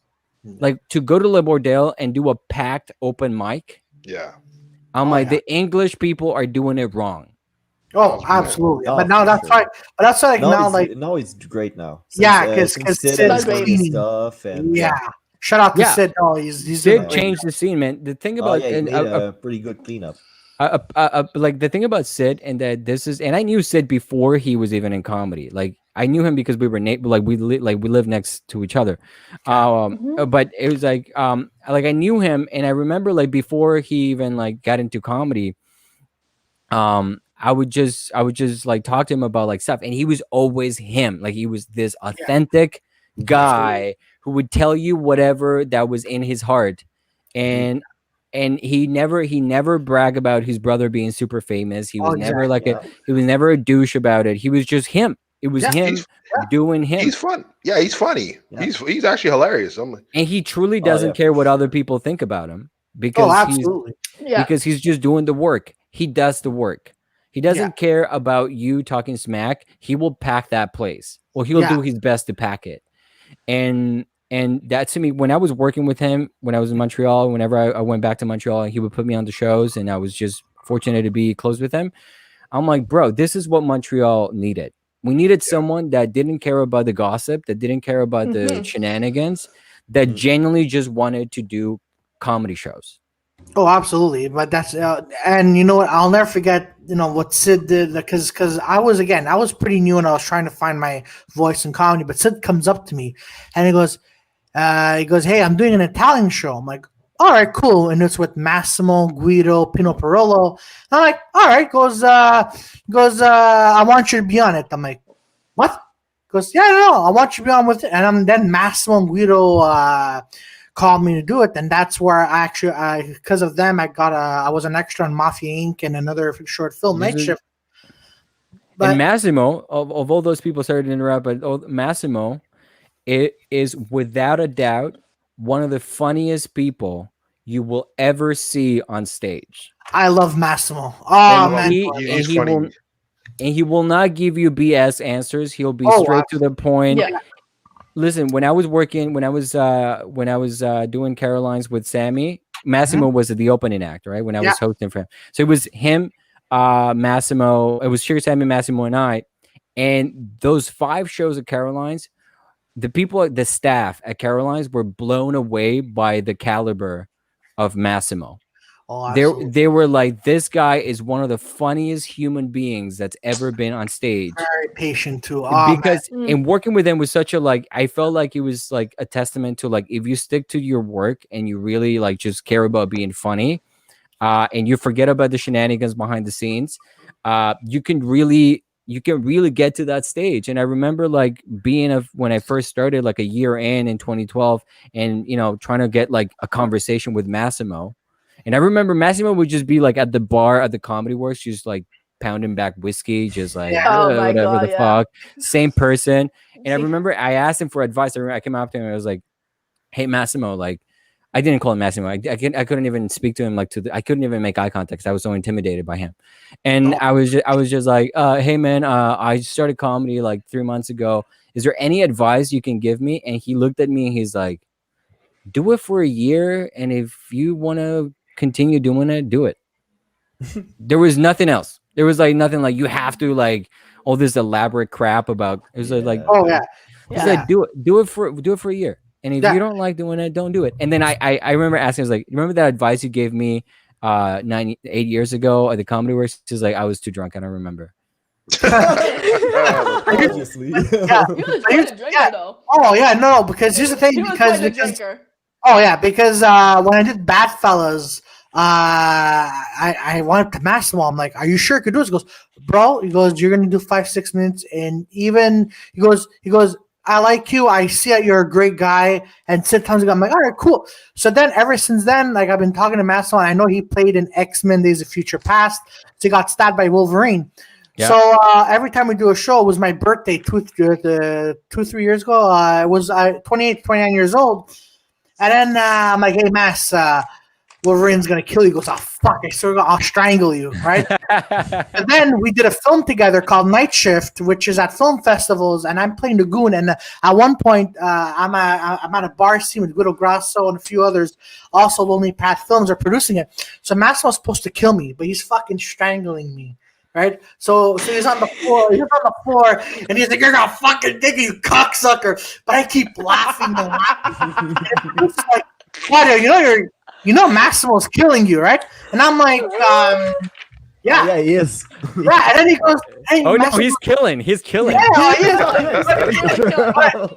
But they had to film it in a way of where we had to have a long take, see my head and see Massimo, because I was laughing. And he goes, "What the fuck are you laughing about?" I'm like, "Bro, just what was the last month we did a show together." And then you're like, "I'm gonna fucking choke you." And then Massimo's like, "You fucking idiot!" Oh, fuck. Oh man, it's great. Massimo is a great person to know in this business, because there's really very little bullshit with him. I can't really express how having people like that influence who you are as a comic are very significant, because there are some people out there that could make you feel a certain way, if you start comedy and you're kind of reaching out for validation, and the wrong person says the wrong thing to you, that could really make an impact on you especially when you're just starting comedy. And I've had my fair share. I'm not going to say names, because I've moved on, but I've had a few people like that said things to me that you're in New York, Santi, so it's okay. Yeah, I can only do that whole New York thing once. That after I do it more than once, it just becomes I don't want to really overstep my being an asshole. But there was a few people that and I get where they're coming from. Montreal's not that big of a comedy scene, so the more new comics that get in, the vets or the people who've been doing it for a couple of years, they think that they need to protect their pie. They need to there is this defensive nature to it. And I think that that is the biggest, or had been. I don't know if it is anymore because I haven't been there for a while, but that had been the problem with Montreal not being the comedy scene that it could have been.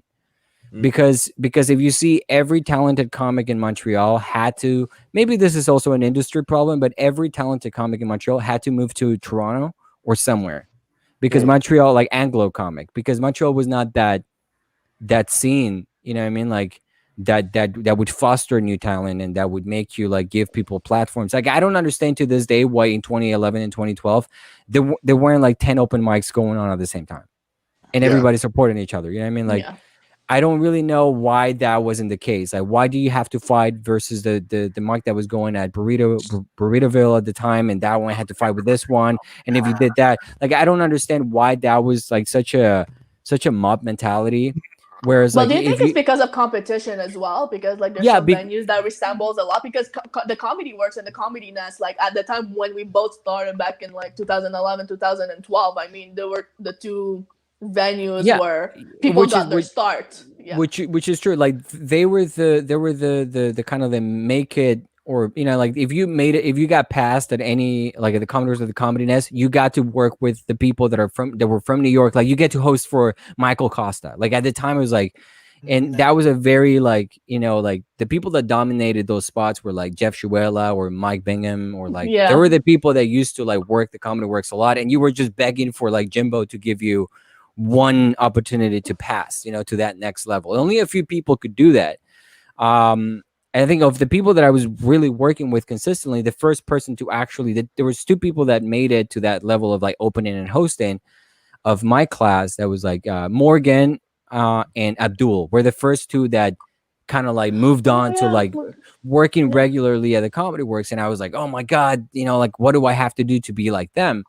And that was I guess what I'm trying to say is like, that was good, and that was a good mentality. Like, the clubs were there for you as a comic, but I don't understand why, as a comedy scene, being Montreal and being so, I guess, comedy heavy, why there were more like independent things going on supporting each other. You know what I mean? Like, there's a lot of that going on right now. Like, Sid's proven that it's possible.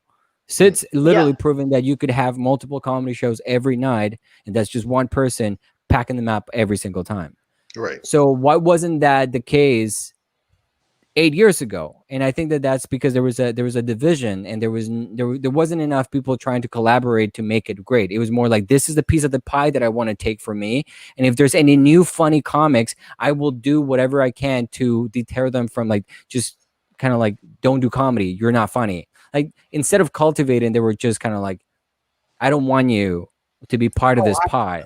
That was, you know how many times those a-holes were telling me, oh bro, don't do comedy, it's not for you, not for them. I'm like, no, it's my second time on stage. Like, what the fuck is going on? And the point, and this is what changes you in New York, is like, in New York has probably too many comics, but the difference is that you go to an open mic, and the majority of people are comics, but that's your audience at the beginning. You got to have an audience. So I'd rather have 20 open mics every night full of comics where I'm getting feedback, rather than having one open mic and I don't get to perform at all. Right. So you know what I'm saying? Like, that's the problem. Good is that point. if you don't get to perform, you don't become a good comic. And that was the first thing that clicked in my head. Because like, doing comedy is the only thing that you have to do in front of people. You can write all you want. You can write all the jokes, go to a cafe, be like, I'm writing, and then take a picture, put it on Instagram. Great, good for you. But it doesn't mean that you're getting funny. Getting funny is the only thing, that George Carlin said, the only thing that you can do in stand-up is go on stage and try it. So by not doing that, Montreal was letting good people just move away because there wasn't enough stage time to foster the talent. And like, it's I think it's changing. And I think that before COVID, I think Montreal, both French and English, it was booming. But for real, I started when it was booming. Basically, I didn't started when the AL were pretty much controlling everything. So no, there were a lot of open mics to do. And and I was seeing that, and I was like, oh man, that's awesome. And they just, and like, you don't have to be in New York anymore to make it in comedy. We really don't. Like, the world's changed drastically. You could be in Nashville, or you could be in Montreal, you could be in like wherever in the world. And if people think you're funny and you find an audience, it's easy to really get going in stand up. You don't have to be in New York anymore to really make it. So I think that Montreal has everything in its favor to be the best city in comedy. And it's always had it, but I think it's only now that it started to happen. Like the fact that Sid could do a Montreal comedy series in the middle of a pandemic, That's huge. that's huge. There's no way that could have been done anywhere else. There's no way that could have happened anywhere else. And that's a testament. Yeah. Oh, sorry. No. That's enough evidence that Montreal should be and should continue to be a growing market for comedy. Yeah. No, I agree. No, I agree with that. But I like the fact in New York, I'll hear stories from like comedians from there saying oh man, I was like kind of lazy today, so I just did like 5 open mics. I'm like 5. Yeah. I'm like, you can't find 5 open mics in one day. It's true. That's New York it's a different animal, and it really, because my timeline is like I started comedy in 2011. I moved to New York in 2013, and then I've been in New York ever since. But I only started getting things after I moved out of Montreal. Like I got passed at the Comedy Works with Jimbo. Yeah. After I had moved out. Like I moved out and then they passed me. So I remember I got to open for Massimo right after he got the big break for the X-Men movie, the Comedy Works, because I was in New York. Like being in New York was almost a credit. It was kind of like, this guy's in New York. So, and I remember going back to Montreal and like all that anxiety came back to me because there'd be comics in the back watching me and being, like, why is this guy here doing this? Fuck this guy. And then you would have the classic names behind the scene being like, you're not funny. That joke was hacky. And you're like, who the fuck are you? Exactly. Yeah.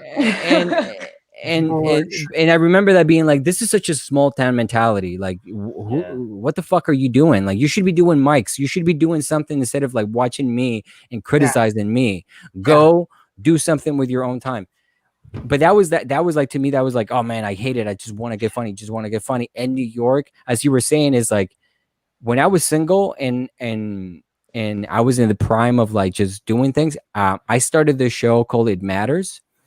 And that show became like the best thing for me because it was a monthly show, and I was getting to work with the best comics in New York. Like Jim Gaffigan showed up once. I had like Mike Vecchione. I had Gary Goldman. I had a bunch of people like just show up and do sets, and I was working with them, and I would like meet people, and then I would get to do shows, and I would get to do sets and open mics. That would have never been possible in Montreal. That's for sure. That's true. That's true. Like there is no way that I could have been able to do that in Montreal. But in my head, it's like that was starting to get to a point where like that It Matters show, because of the comedy formula, could be possible anywhere in the country, because the comedy scene started to like all of a sudden I was seeing more and more Instagram things and Facebook things of comedy clubs and comedy scenes booming outside of New York.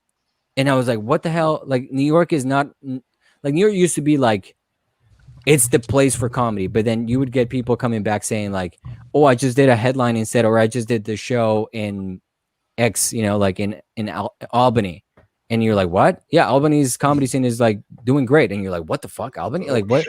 So it's like, so then you started to see like all these pockets of other comedy scenes growing. So maybe Albany is not a good example because I don't think Albany has a comedy scene.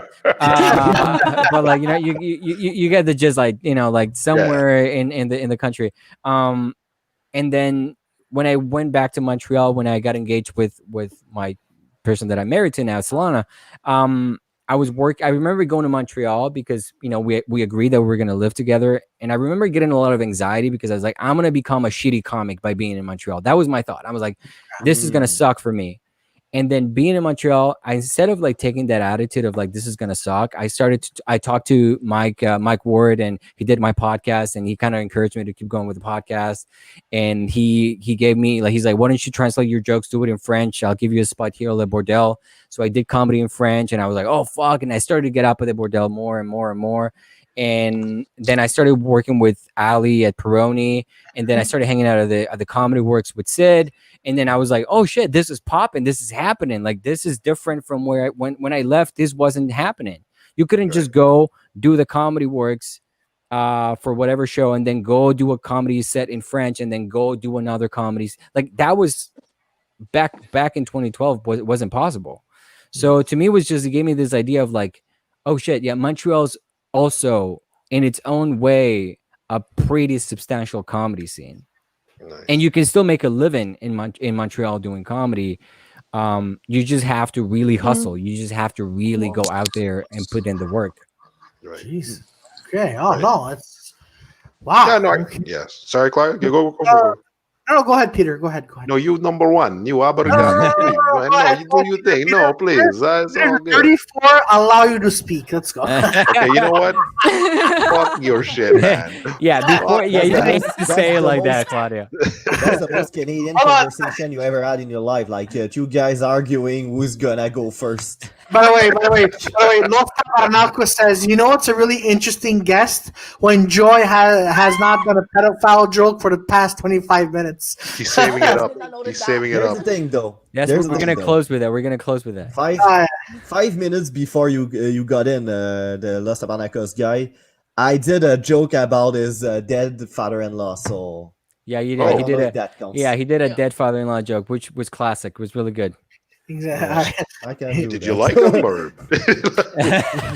You mean after they're dead? So Peter, what were you gonna say?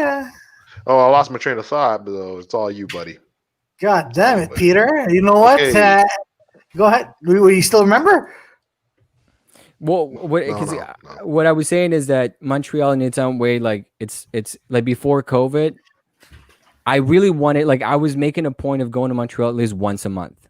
Like that was in my head. I was like, I need to go to Montreal because I was talking to Sid. I was like, I'm blown away that you're packing up shows every weekend, man. Like that's unbelievable. Like we did the first two, we did 7 p.m. and 9 p.m. That was the first time they did it. And I came to do that, to host it.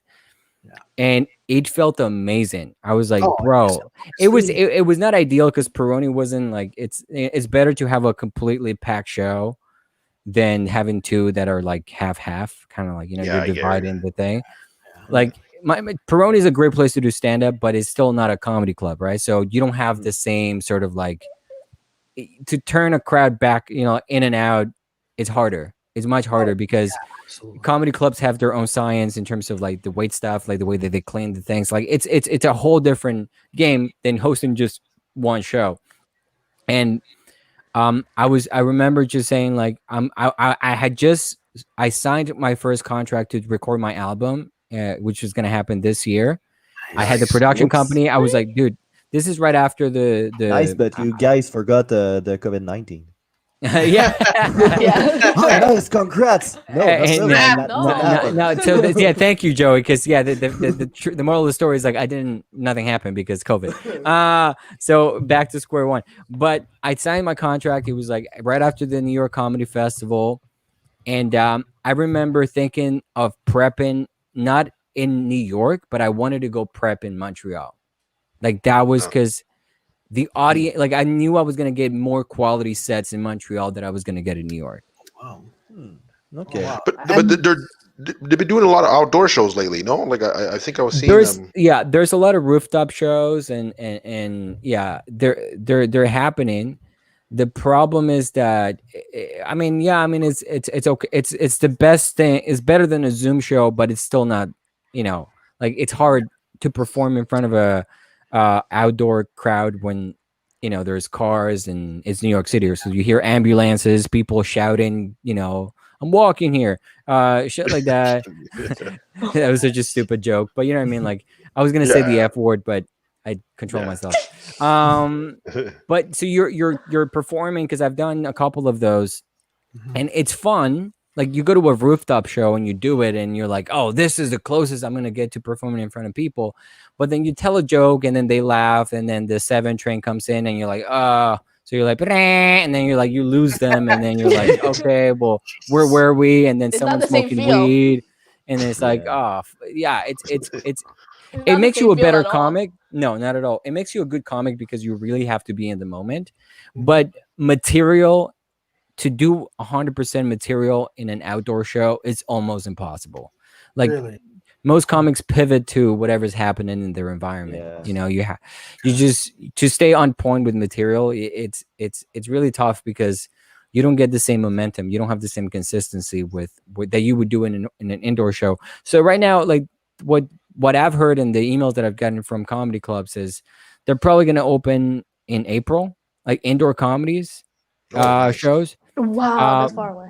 But it'll be dictated by Broadway shows. Like the moment that Broadway says it's okay to do theater again, I think that'll be the catalyst for indoor comedy to get going again. I mean, if you're small, there's been like secret shows that are happening indoors that I'm not supposed to talk about because yeah. it's illegal. Please, you. We Please never don't heard tell all your nothing. secrets. Hey, here's the no, but there's shows like that are happening that even New Yorkers are like, yeah, we get it, it's fine, do them. But the problem is the same as Montreal was facing, right? Like you guys had a pretty good summer, you guys get to perform, but if there's Yeah. a spike in cases, you get back to square one. So Yeah. truly, what we really need is a vaccine that makes it, it go away. Because right now we're playing this game of we may go and perform. I'm not afraid of getting it anymore. That doesn't mean that it's okay for me to go and it's Infect everybody else. yeah, it's exactly like I don't think getting it is a big deal. I think it's just giving it to other people. That's the problem. You don't want to Yeah, be that's true. you don't want to give it to other people, and because you don't know what other people's like. I'm a healthy dude, but I don't know if someone has immune problems, so Yeah. I don't want to be the person that kills someone. In Montreal, we use I don't know if it's Montreal or just some other town in Quebec, but they have comedy show where it's in parks and you have like the people in cars, so to prevent people from. Oh, like spreading. drive-ins. Yeah, Yeah, drive-in. exactly. Yeah, and they're just drive-ins, honking every time there's a good joke. It's fucking ridiculous. Yeah, they do it too. I did my first show this week. I went to Philly. I went to the Punchline with Oh, Eva. Ooh, there Eva. you go. It's more people coming in. Yes. I went to the Punchline, and it was the first actual show, but it was still outdoors. Like I was excited because it was like a 70 people were there. Nice. And Oh, it shit. was like a paid gig, and I was like, fuck yeah, 70 people. But then I was there and I was like, oh, it's still like it's not back to normal. Like it was still a lot of fun. Don't get me wrong. Like I had a lot of fun. Most of the jokes that I wanted to do ended up going in different directions, but it was still like people were excited to be out. So they give you more. They were more like absolute Ottawa with your jokes, kind of like we're excited to be out and we're excited to see you perform and let's give you more than you truly deserve. So that felt good. But then after you get off, you're like, oh yeah, but I don't know where my next show is coming from. Like, I don't know if it's going to be again, like a couple of months from now, a week from now, you don't know. The uncertainty is still there. So COVID is really, it's really for comedy in particular has really been difficult in that way. But I mean, we're all in the same, we're all doing the same thing, man. No, absolutely. Yeah. But it's just The thing with those outdoor shows is not everybody can do it. Like me with my materials, I can't fucking do it. Yeah. Like me doing pedophile jokes while there's a mother like pushing his kid in a fucking stroller. Yeah. That'd be like the weirdest shit. Dude, there's people doing their Stand Up New York is doing shows in Central Park because they're very close to it. So doing a show in Central Park, I apparently have to wrap it up soon. I got something going. How long is the podcast? No, before. It goes usually. Yeah, pretty much 2 hours, pretty much. Yeah, we go over 2.5 hours. Sometimes we do 3 hours now, but okay. You want to wrap it up at 2 hours? Go ahead. Yeah. I'm a married man and I don't have my own voice. I need to. I'm in the bedroom and they're going like, okay. Picture of your wife being like. Yeah, no, she was literally right there. She's like, okay, it's been 2 hours. You got to wrap it up. This is. So Stand Up New York, they're doing shows in Central Park, and it's so weird, man. Like you're just telling jokes in the park, and there's people with like they're it's like you seriously look like an insane person doing that. Oh, for sure. Jesus, I can imagine. Maybe Oh, I man. could try in a graveyard, but that could be fucking. Oh my god. That is actually not that bad of a fucking show. The 1 hour graveyard of comedy pedophile show. joke in a graveyard. So guys, so we're gonna wrap this up, ladies and gentlemen. Anyone else here have anything to say? Do you want to add in? Joy, No. Peter, Mel? Mm-mm. No? All right. Wow. Ladies and gentlemen, this has been honestly an amazing podcast. Santi, you're just an amazing guy. Thank you, man. Thank you for having me, guys. Thanks for It's accepting. nice to see You're you. welcome. Yeah. So, ladies and gentlemen, you can find Santi's stuff here. It's on the YouTube. Yeah, Santi Espinosa has a YouTube page. You can also catch him on Facebook. And for us, folks, this has been it. We have links here at the bottom. Just click the link. Subscribe to our page if you didn't subscribe yet. We do this every Sunday night at 8:30 p.m. And that's it, ladies and gentlemen. Thank you to everyone who was tuning in from Facebook to YouTube. Thank you, everyone who participated in the chat. Joe, Fo, Evangelia, Los Tabernacos, Gapes. And that's it, folks. When you have like 200 people, you won't be able to name all of them, right? Fucking wrap it up, man. Yeah, you just like the 4 people that tune into the podcast. We love you. Exactly. Shorter like that. Would you mind replacing this guy?